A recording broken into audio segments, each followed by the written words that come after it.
आज का टॉपिक नहायत ही अहम है, जो कि ऐसा नुस्खा लेके आई हूँ जिसकी हर खातून को ज़रूरत है और हर खातून उस मसले से दो चार है, क्योंकि आप गैर ज़रूरी बालों को जब साफ़ करती हैं मोस्टली ख़वातीन, तो उनमें जो हेयर रिमूवर क्रीम्स इस्तेमाल की जाती हैं उनमें एसिड होता है, और जिसकी वजह से उनकी वो सारी जगह काली हो जाती है। और ख़ुसूसन वो ख़वातीन जो कि जिनकी शर्मगाह काली है और जो सफ़ेद करना चाह रही हैं, उनके लिए ये नुस्खा नहायत ही मुफीद है।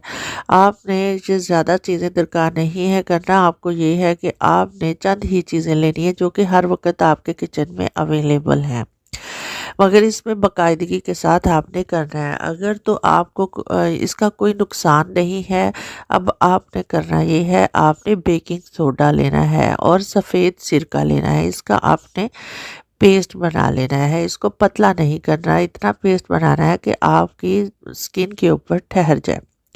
इसमें आप नींबू का रस भी मिला लें और आप नहाने के बाद चंद मिनट के लिए इसको लगा लें अपनी शर्मगाह पे, और फिर आप उसको नींबू का जो आधा आपने टुकड़ा काटा है उसके साथ हल्का हल्का रब करके उतार देना है, और आप देखिएगा कि चंद ही दिनों में फ़र्क नज़र आएगा। और इसको इस्तेमाल करने के बाद एक आपको मार्केट से कोई भी वैनिशिंग तिब्बत वाइटनिंग क्रीम मिलती है, वो यूज़ कर ले, जिसका कोई नुकसान नहीं है। उसको इस्तेमाल करने का मकसद एक तो वाइटनिंग आ जाएगी, दूसरा आपके उस शर्मगाह के एरिया में आपको एलर्जी नहीं होगी। अगर कोई स्किन सेंसिटिव है या किसी भी तरह से कोई मसला है, तो वो मसला भी आपको पेश नहीं आएगा। आप चंद ही दिनों में अपनी शर्मगाह को अपनी बॉडी के कलर के बराबर फील करेंगे, और ये नुस्खा नहायत ही मुफीद है और इसका वाज़िया फ़र्क आपको मिलेगा। उम्मीद करती हूँ आपको हमारा आज का टॉपिक पसंद आया होगा,